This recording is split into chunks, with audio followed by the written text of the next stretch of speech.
Good Tuesday morning to you. Welcome on into Morning JOX. JOX 94.5. A little rainy here in the great city of Birmingham, Alabama.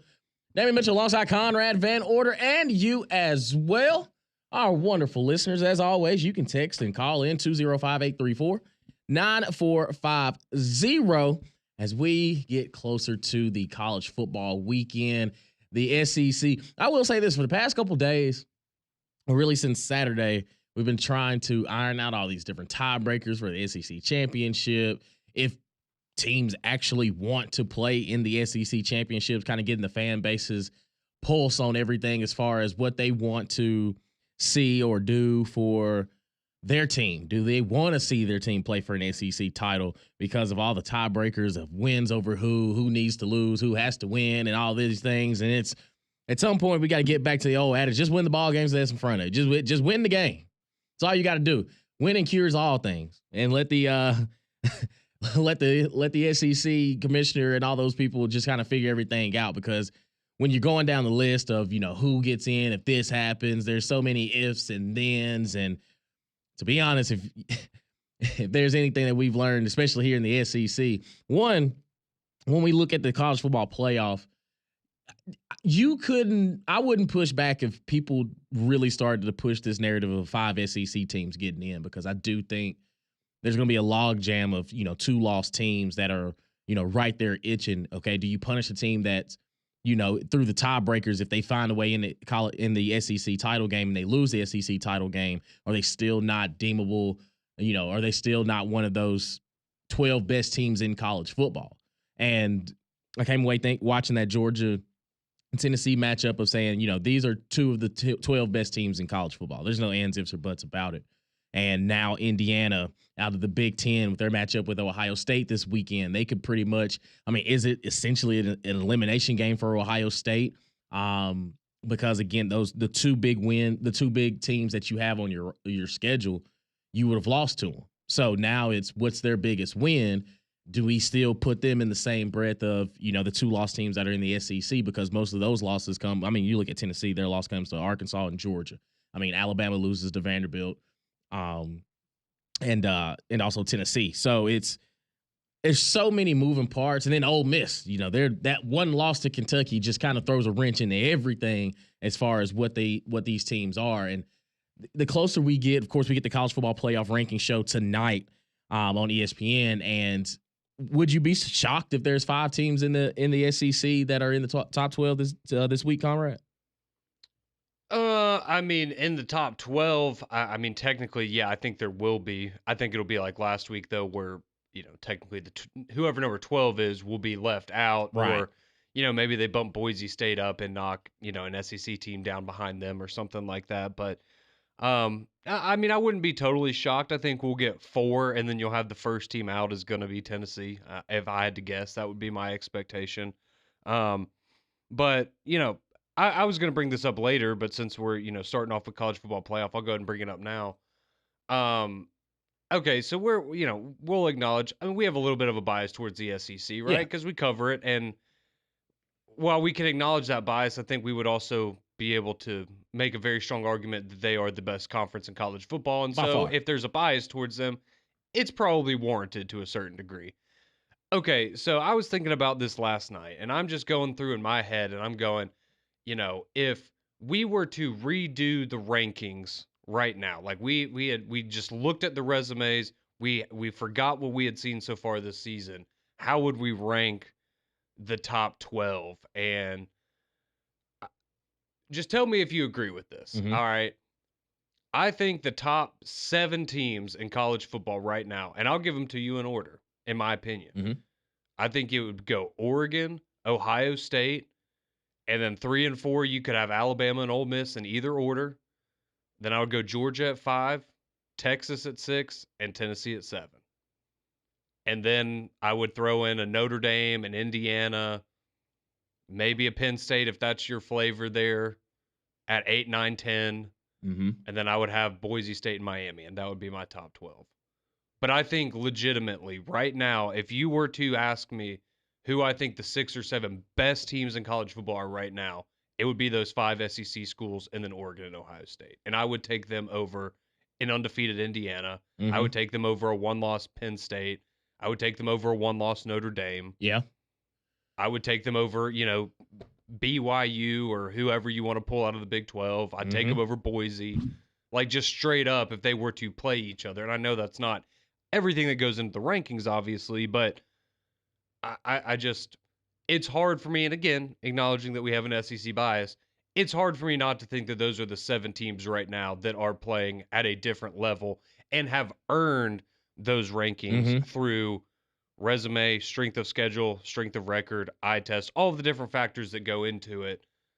In my opinion, I think those 7 teams have clearly shown that they've separated themselves in terms of how they performed and the teams that they've had to play to get to this point in the season. I think Texas has maybe the weakest argument out of that, but I think we would all agree that based on eye test and the talent that they have, we'll give them kind of the benefit of the doubt because they have looked really good at times.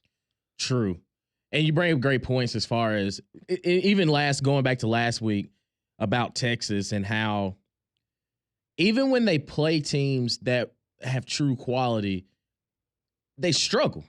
And it's okay, well, if you're looked at as one of these best teams in the best conference, it just doesn't feel like Texas has truly handled their business consistently.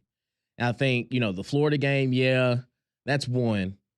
But I think that matchup with Georgia that they had, and you got them at home too on top of that, it's that poor showing against Georgia. I think that's what kind of just genuinely sticks out in my mind of, okay, how can we truly judge Texas? Because the one team that they've played, they lost to them.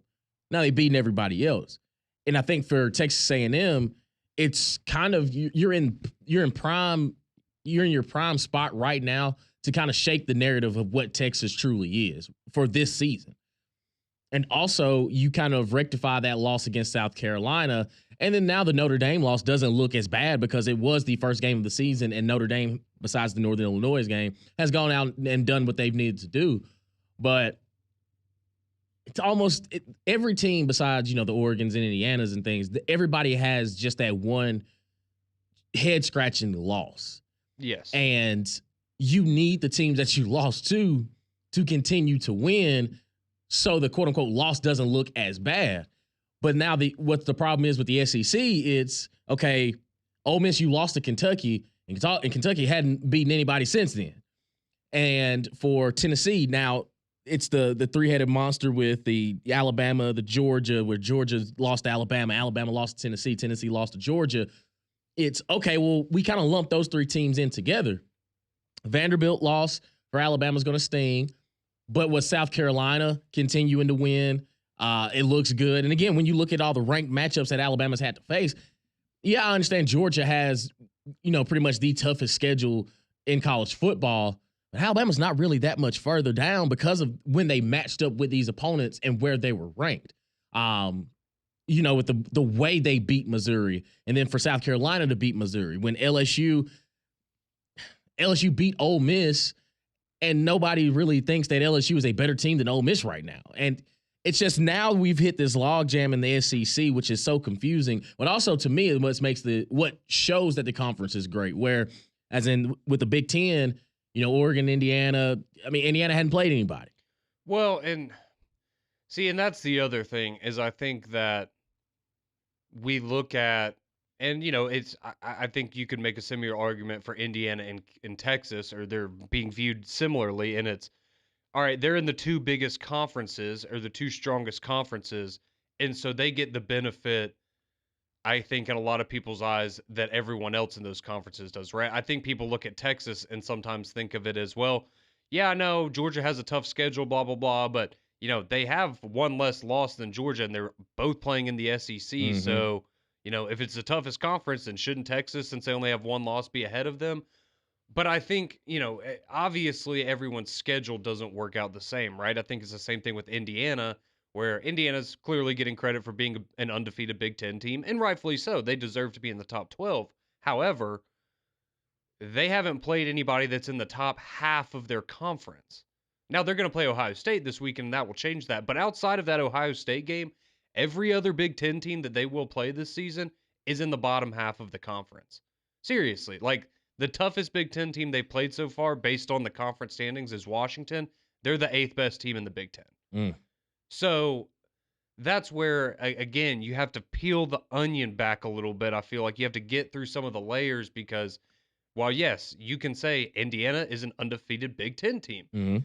And on the surface, that sounds incredibly impressive. And it is still impressive that they're undefeated. But then you take a closer look at who they played in that conference and you go, oh, well, it's similar to Texas, right? Like you kind of got in the bottom of the barrel. I know you had to play Georgia and you got to play Texas A&M, but you got to play Mississippi State. You got to play, and I know Vanderbilt's better, but you got to play Vanderbilt like in your first year. You get to play Arkansas. Like you're not playing Alabama, Georgia, and Ole Miss or something, in the same season. And so I think again, it's just you have to, and so much of this lies in the fact that there's so many dangerous precedents that can be set by the committee in terms of how things go this season, in the sense that if you are going to openly acknowledge that playing a tougher schedule doesn't matter, then why would anybody schedule tough games in the future? Why would anybody schedule big non-conference matchups if it doesn't matter? If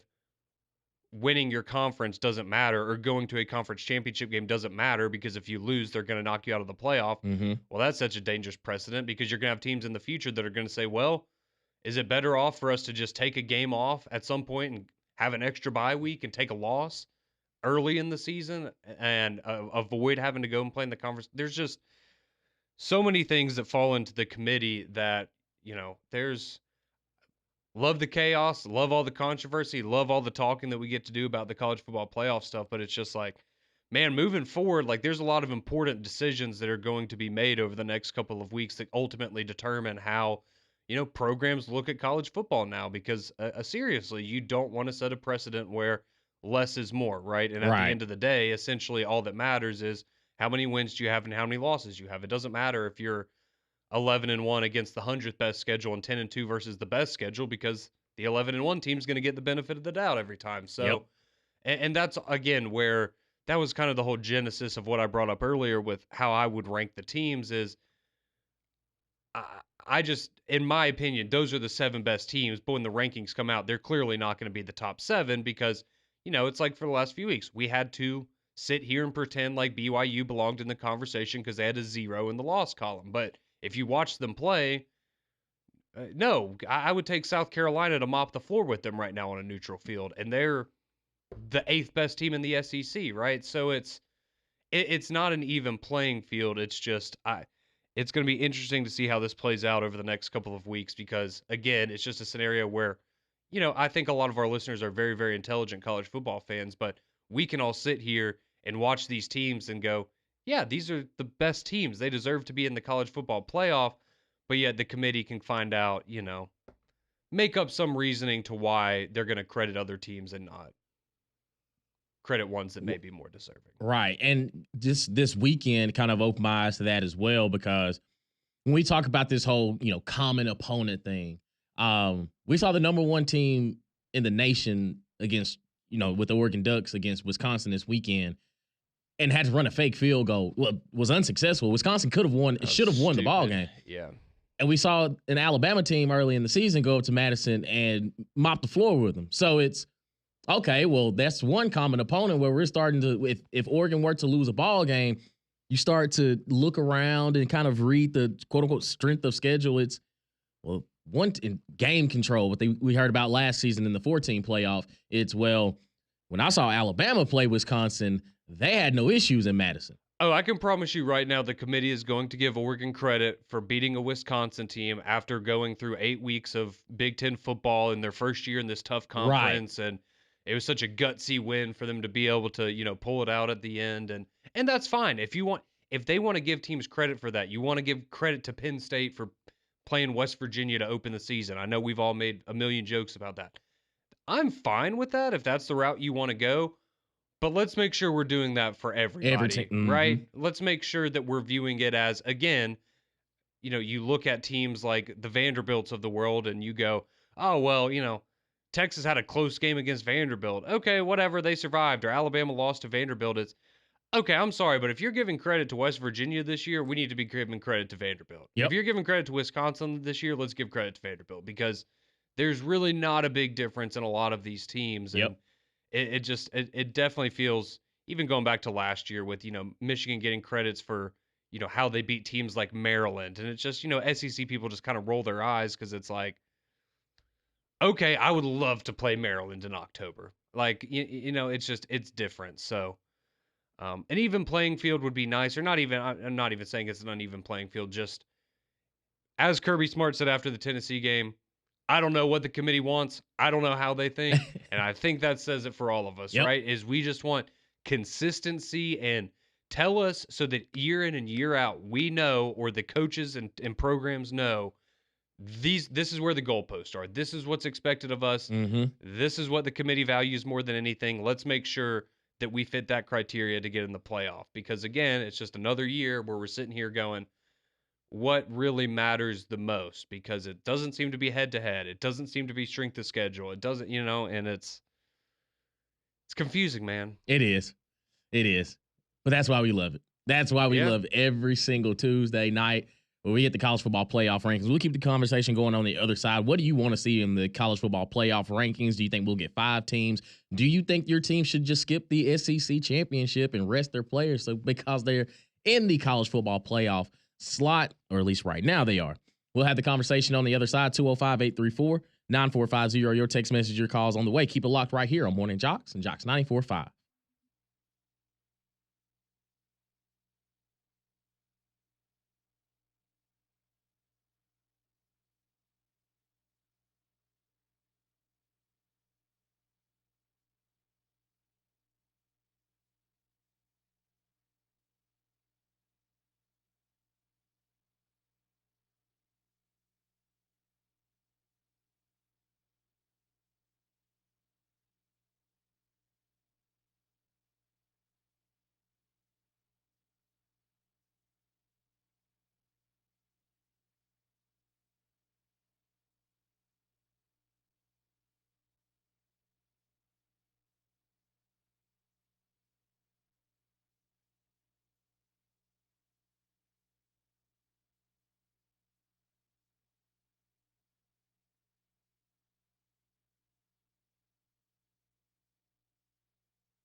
AC/DC.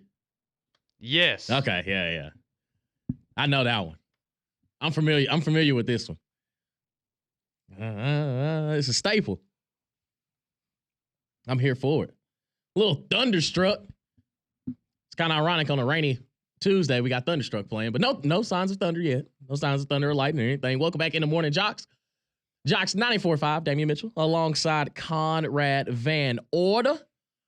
And you as well, 205-834-9450. We had some action in sports last night as the Monday Night Football game, the Houston Texans knock off the Dallas Cowboys 34-10. CJ Stroud, 23-34, 257, had an interception, but the star of the show, Joe Mixon, the running back for the Houston Texans, 20 carries, 109 yards. And he really knocked it out of the park last time, man. He did. 3 touchdowns as well. And Cooper Rush for the Dallas Cowboys, 32 of 55, 354, a touchdown and an interception. CD Lamb, 8 catches for 93 yards as the Dallas Cowboys now go to 3-7, 0-5 at home. Haven't won a home game in 325 days, something like that. And the Houston Texans moved to 7-4 and continue to hold the top spot for the AFC South. Yeah, we I know we'll get back to college football in a minute, but we haven't really talked about NFL at all this season just because there's been so much craziness in college football. Man, the Dallas Cowboys, like, I'm sorry, if you think, I'm just trying to think of a comparison, like, for whatever the expectations were for, I don't know, the Auburn fan base or the Oklahoma fan base this year, something like that. I mean, I feel like the Cowboys situation right now is that on steroids. I mean, absolutely. It's an absolute disaster. And I mean, especially now, I'm not a Cowboys fan or a Texans fan, so I don't understand, like, what their relationship is, but I have to imagine that if you're the Cowboys, losing to the Texans is like losing to your little brother. Yeah. You know, to a certain degree, it's like, oh, you're that other Texas team. Okay, yeah, you're the new kid. Okay, that's fine. But man, just for them to not, and I understand Dak's hurt, and that, you know, that certainly throws a wrench in things. Not that he was playing great before that, but I mean, you got to blow it up at this point if you're Jerry Jones. I feel like, and or he could just retire and get out the way. Yeah, I mean, he is a problem, but I mean, dude, them and I understand the brand of the Cowboys will always help them out, but it's just like, man, them and the Jaguars both right now, you're now paying your quarterback. You have what, 2 of the 3 or 4 highest paid quarterbacks in the NFL. You're probably about to both have to fire your head coaches. You're in the middle of disastrous seasons. I guess you have Brian Thomas there in Jacksonville and makes you feel good. You got CD Lamb in Dallas. You got some guys on defense. You got, Micah Parsons and Diggs and some guys there in Dallas. But it's like, man, I feel like on both of those rosters, you got a handful of guys that you look at as, okay, we can win with you moving forward. And you got a lot of mess to clean up. And that was just ugly last night, man. It was. I've watched every time I've watched the Cowboys this year, it's just not fun to watch. Like, it's just not good football. Bad ball. It's, yeah, man, I feel bad for our buddy Matt McLaren. I can't imagine that, rabid as our fan bases have been at times this year. I'm sure the Cowboys fan base is quite vocal as well. Oh, yeah. With their displeasure at things. And, yeah, man, it's a dumpster fire. But again, hey, man, credit to D'Amico Ryans. I know, you're rivals, so you don't love seeing the Texans, play well, but No. See, here's the thing. I knew coming into the season. You hate Jacksonville more than anybody. Oh yeah, because they're trash. Yeah, like they're worse than us, and we're awful. Yeah, that's fair. They're worse than us, and we're not even paying our quarterback $55 million a year. Hey, he played better on Saturday. He did. And what was the end result? Well, you lost. Yeah, exactly. But he played better. He had a 98-yard touchdown in Westbrook County. I know. We're here for it, but that's not bad. Yeah, he's trending upward. Yeah. When you're at the floor, it's kind of hard not to go any lower, but that is true. But no, all that to be said, just another, again, tip of the cap to D'Amico Ryans and the job that he's done there in Houston. I mean, I'm just so impressed with, obviously, yes, him being an Alabama guy, we have love for him, but just the fact that franchise was essentially a disaster and how he turned it around last year. And there's, we see a lot of teams that, I mean, the Jaguars are a great example where, you have that 1 year where you kind of get hot, you make it to the playoffs, and you have, with your young quarterback, and everyone's like, all right, this is the team now, for the next few years, their Super Bowl window's open. They're just going to keep climbing. And We see a lot of teams, kind of hit that speed bump and never really continue on that track of success. And, for the Texans to keep doing that. And even with, CJ Stroud's been playing well, but he hasn't been quite as good as he was last year. And so for them to continue to find ways around him, and I mean, Will Anderson's been really, really good for them this year. I know Mechie's had a bit of a role as well. And, even with, dealing with Nico Collins going down for a while, Stephon Diggs being out for the rest of the season, they just keep finding ways to win. And it's, I just love stories like that in the NFL where you have teams that are able to turn around that quickly. And, there's a lot of bad coaching hires in the NFL, but there's a lot of really good ones as well. And I think D'Amico Ryans he's gonna have quite a career in the NFL if he so chooses. And I know a lot of people were a couple years ago hoping he would come back to Alabama. I think that ship has sailed. Yeah, you know who the Texans have coming up on Sunday? The Will Levis led Titans. Absolutely. We head down to Houston. Tighten up. Yeah, you better believe it. No, tighten up. No, that's what I'm saying. You better believe it. Yeah. Yeah, absolutely. Just a different spelling. Oh, you're talking about T-I-G-H. Yeah, I think that, the Titans could tighten up, I think. Oh, I thought you were, doing our victory chant. Appreciate I'm you. honestly surprised y'all haven't latched onto that yet and just changed it to that tighten up, because there's some areas that might be beneficial. Absolutely. Starting at the quarterback position. It's all good. We're getting Shedeur Sanders in the draft anyway. We also had some basketball action here in the state of Alabama. Auburn knocks off North Alabama 102-69. Tigers shoot 39 for 63 from the field. 12 for Janai Broome. Hey, 30 and 17. Again, I will harbor this until his first bad game. But him coming back to college for another year has done nothing but great wonders for him, because now he can stretch it out. His shot, he's confident in his shot-making ability from three. He's able to stretch the floor. And Auburn's just deep. Like, their rotations are they're very fluid. It feels like Bruce Pearl kind of knows who his main guys are.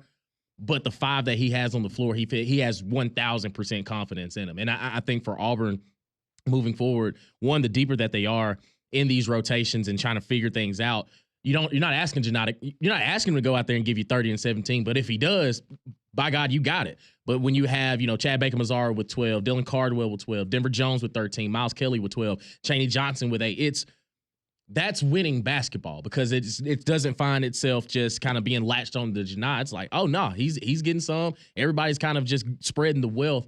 And I think for Auburn, that's the fluid basketball that you have to have. And I know we didn't get a chance to talk about this over the weekend, Conrad, but I don't know. It's fine. Bring it up. Let's talk about it. Alabama failed to do over the weekend. Yeah, they did. Friday. They didn't play great. Again, another game, 3-point shooting was not your strong suit if you're Alabama. And it, they just got to figure out what that rotation is going to be for them moving forward. And especially, the AP poll came out yesterday. Alabama fell down to 7, Auburn up to number 3. Auburn got a couple first place votes as well, which was cool to see. But, Illinois moved up in the top 25. So now, including the Purdue game, as it stands right now, including Purdue, Alabama's 7 straight games in a row against top 25 teams. So you're going to have room to bounce back from that. And again, I mean, look, losing on the road to a top, what is now a top 10 team early in the season, you can live with that, but you got to find, you got to use it as a learning moment, right? We saw this Alabama team last year lose essentially all of these big non-conference games, the Creightons, the Arizonas, and ultimately they landed in the Final Four. I'm not saying that means that, Alabama's going to lose all these games and go back to the Final Four, but, you can bounce back from these kinds of things. It's basketball. Again, it's completely different than football, completely different. These kinds of losses happen. But that being said, Alabama does need to get better, and they need to be better shooting the basketball, because defensively, it's been there. I still don't think it's quite where Nate Oates wants it to be. I think guys like Phylon have really flashed, and I think at times he has been Alabama's best player, even over Mark Sears. But we've had times where you would say Mark Sears has been the best. Grant Nelson had a game where he took over. It's just finding a little more consistency and, just shooting the basketball better. That's ultimately what it comes down to. So, yep. But you got a chance to get back on your feet tomorrow playing Illinois. So lock in, baby. Got to bounce back. But yeah, not how you want to start it off, but That's all right. But hey, credit to Auburn. They're 3-0 or undefeated, number 3 team in the country. They've Mm-hmm. been they've certainly played like arguably the best team in the country so far. So kudos to them. It's gonna be another good year in the Absolutely. state. And also we had UAB knocking off Auburn and Montgomery last night as well. 109-64. Jabari McGee with 25, Christian Coleman with 16 points respectively as the Blazers move to 3-2. So we continue on the other side here on Morning JOX. We'll take your phone calls, your text messages, as well as conversate about the college football playoff rankings that are going to be released tonight. 205-834-9450. That's how you get on the text line and the phone lines with us here on Morning JOX. Keep it locked right here on JOX 94.5.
Up and down the bus.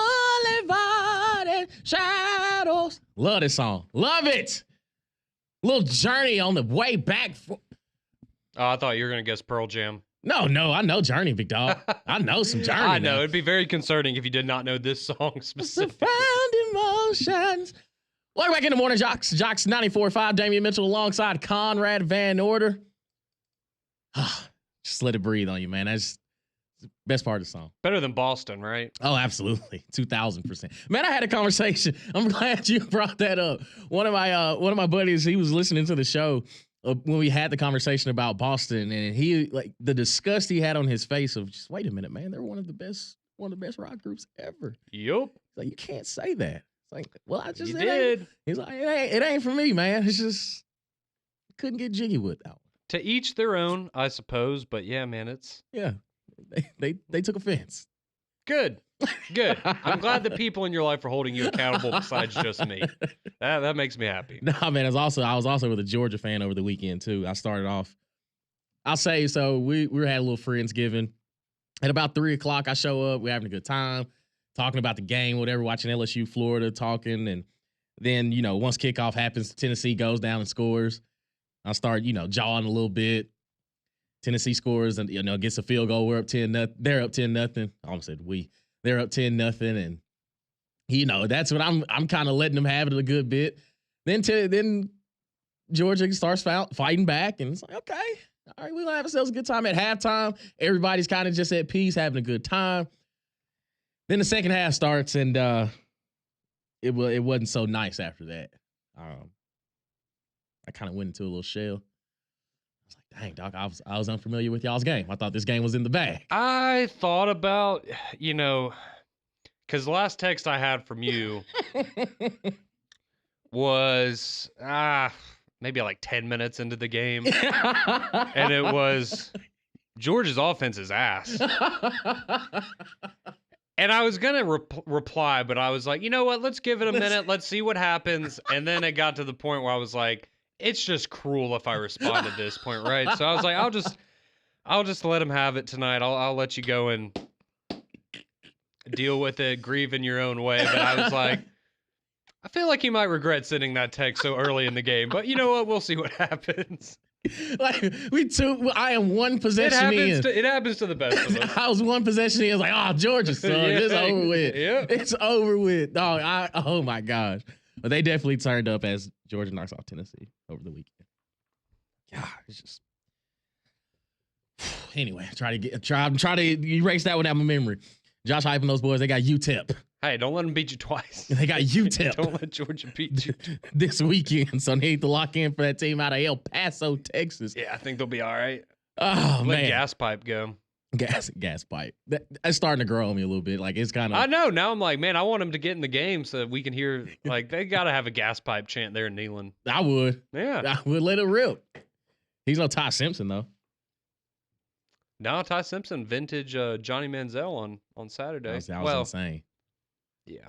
And then a tight end on the opposite end of the catch. That was the most surprising part. See, and it's funny because it's one of those plays where, because it worked, you walk away and you're like, oh my gosh, that's incredible. I feel like if Nick Saban was still on the sideline, he would have gotten an ass chewing of the century for something like that because, I just like the way after the game, Kalen DeBoer was, yeah, I mean, I like it, giving a guy a chance, on a fourth down, just kind of chunking it up there, trying to make a play. And I'm like, yeah, I mean, I don't have a problem with it, but I just can't imagine that Nick Saban would have been a huge fan of that. But yeah, hey, it's a new era. That I think the conversation would have gone kind of how exactly how Hinton and Brian Kelly's conversation went. Oh, okay. I have to throw this out there. So yes, I'm glad you brought that up. If anybody saw there were videos going around of can anybody lip read what Brian Kelly's saying to his receiver on Saturday?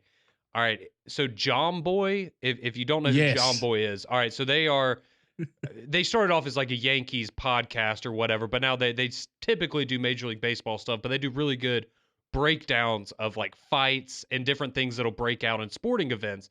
And so they did a breakdown of Brian Kelly and Chris Hilton on the sideline. Yeah.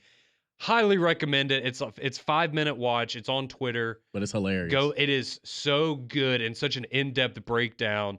And it's funny too because they don't really know that much about LSU. You know, like they're just kind of talking about it in layman's terms, but the way that they break it down and the lip reading and stuff is excellent. Absolutely excellent. And yeah, it was a long day for Brian Kelly. It was, and it's not gonna get any easier. I'm not gonna say Vanderbilt is going to pull off an upset, but that's probably not the team I would want to face right after going against Alabama, then Florida. No, because guess what? You haven't showed that you can stop a quarterback that knows how to run the football. Well, I guess Taylon Green, but he was kind of limited in that game. But if you're Vanderbilt, hey, I'm just saying, if you're Vanderbilt, you got them right where you are. You got LSU and Tennessee just in the year. Just saying. Well, the last game of the year, I'm not too worried about that. Oh, okay. You're not worried about that. Not too worried about that one. It might be interesting, but okay. It might be interesting, but I'm gonna go ahead and let you know. Is it in Neyland? No, it's in Nashville. Oh, that's just Neyland West. So I mean, nobody's really worried. I guess it is West. Yeah, exactly. It is. And we gotta go there. Yeah, we gotta go there. I mean, they have to go there at 11 o'clock next Saturday. We'll talk about that. Who has to go there? Tennessee. Not the Titans, but the Volunteers. I thought you said we. Nah, I don't speak French. 205-834-9450. Just going back to our college football playoff discussion. Somebody texted in and said, I'm trying to find it real quick because I kind of want to make a point. Lost it. Okay, here it goes. Yeah, he says, please don't act like teams' performance is exactly the same each week. Maybe Wisconsin plays Alabama in midseason when they're losing Vanderbilt in Tennessee. Tennessee in that game is different. Maybe Oregon plays Wisconsin early in the season and blows them out. My only, pushback is it doesn't really matter when you play them in the season. It's just we've seen that head-to-head matchup. And the head-to-heads, to me, it doesn't matter when they happen. We've seen that matchup for what it's worth. Yeah, and I mean, correct me if I'm wrong, like not to put words in your mouth, but I don't think you were trying to say that you think Alabama should be ahead of Oregon in the rankings or anything. Right. It's just, I think it goes to show that even the team that's number one, that's undefeated, you can compare them to other teams that are in the top 12 and go, oh, okay, well, maybe, Oregon clearly is the number one team in the country. I don't think anybody's arguing against that. But if you're looking at, okay, well, there's some cracks there as well, that would be a game that you would point to and look at, well, okay, you want to criticize Alabama, then why could Alabama go beat them by 30 and, Oregon could barely beat them even though they're number one team in the country. Right. Plus, as we talked about earlier, the committee is going to give them so much credit for that win. Whereas for Alabama, they're probably going to be like, oh, yeah, they played that game. Yeah. 205-834-9450. Let's go to the phone lines. Let's talk to War Damn Don this morning. What's happening, Don? Hey, good morning, guys. What's happening, brother? Hey, another Tuesday. I tell you what was funny yesterday, Damon. I'm not sure if you were listening, but on three-man front yesterday, I think, and Conrad to tell you, I think we had like 7 or 8 straight calls in a row from our Social Taco family. I thought that was kind of neat, and I got a surprise visitor coming today, guys. Somebody that's famous on the radio that y'all will enjoy meeting. I got a good old legend from the Fine Bomb Show coming today. Well, you kind of ruined the surprise, but I get what you're saying. Well, no. All my little circle of family at the Social Taco, they all know and everything. So it wasn't a surprise, then. Like you could have just said, "Hey, we bring a legend." Well, I know that, Damien, but one thing, the way you ended my phone call yesterday, you were kidding me about basketball and everything. But, basketball, I'm always going to keep up with my Auburn basketball game. And, hey, Conrad, are you going to the Alabama game tomorrow night, buddy? Unfortunately not. Paige and I were going to go, but we had something come up. And with me going out of town on Friday, it just wasn't going to work out, unfortunately. So I got some friends going, though. Yep, I'm going with a Alabama buddy of mine. Got good seats, and then very nice. And then of course Auburn plays Purdue here in town next month. But, Conrad, I know Alabama's got a tough schedule coming up. We go to the Maui Classic next week and start off with number 5 Iowa State, and then Connecticut, Michigan State, North Carolina are in that tournament too. So it's going to be 3 tough games for us next week also. Oh, yeah, it's going to be a great stretch here over the next couple of weeks for Alabama and Auburn. And, so far Auburn's proven that they can handle the challenge. Alabama maybe still needs a little bit of a tune-up. So, yeah, we'll see how it goes, but it's going to be some good basketball for sure.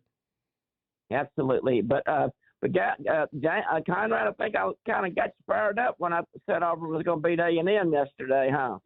Oh no, I mean, hey, look, I'm right there with you. I certainly think it can be a competitive game. It's just more of the, you know, Auburn fan. It's the whole, oh, it's been so awful for the past few weeks, and then you beat up on ULM, and then it's, oh, we're back. But Well, hey, that's part of being a that's fan. typical. Well, that's typical for me, and I know Damien likes to rib me about that. But hey, I mean, it is what it is. But That's hopefully, right. guys, Embrace it, Don. Embrace it. absolutely. Well, everybody, I'll see everybody later today at Social Taco. I love my Tuesdays up there with you guys. Appreciate you, Don. It'll be fun Tuesday. Let's go to Antoine. He wants to talk some ball with us this morning. What's going on, Antoine? Not much, man. How you doing? Man, no complaining this Tuesday, my brother. Heard that. Earlier, I don't know if you, Conrad, if you listed who you would have in like your top 7. Where did you have Indiana ranked personally? I had them somewhere 8, 9, 10, kind of in that region. Okay. Here's my thing with that. When the team has a schedule and everybody that they end up playing ends up being subpar because the Big Ten is not good. We've gone through that in Alabama many times. People are like, oh, your schedule sucks. But when we play a close game, we go back and say, well, we get everybody's best shot. Indiana has beat everybody they played by double digits this year. Everybody. So it's like, what are they supposed to do to get any respect? Like, yeah. I'm not saying I think that it's hard to, I don't like saying deserve because it's supposed to be the best teams, but they've gone out and done what they're supposed to do week in and week out. I agree with that.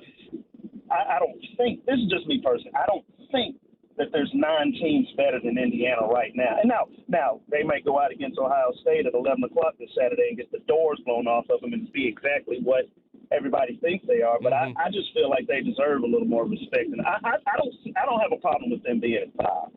Although I think if they played Penn State, I think they'd beat Penn State. And Penn State ain't showed me nothing. I agree with that. I definitely think Indiana deserves more credit than Penn State does. I will agree with that.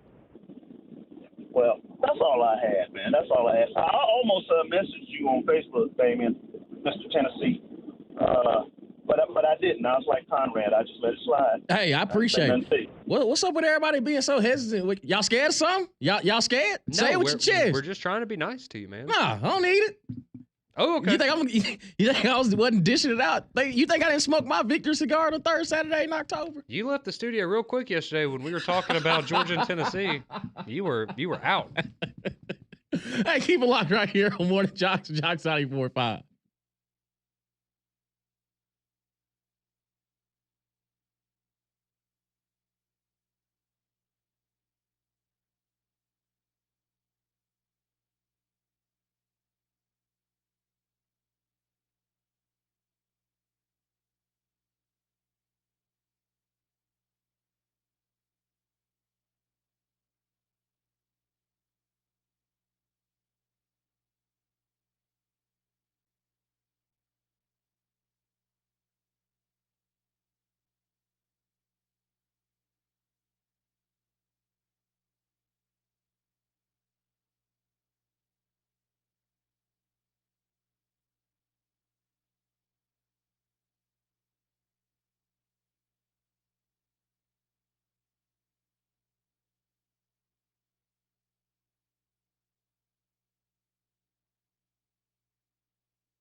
Don't even bother.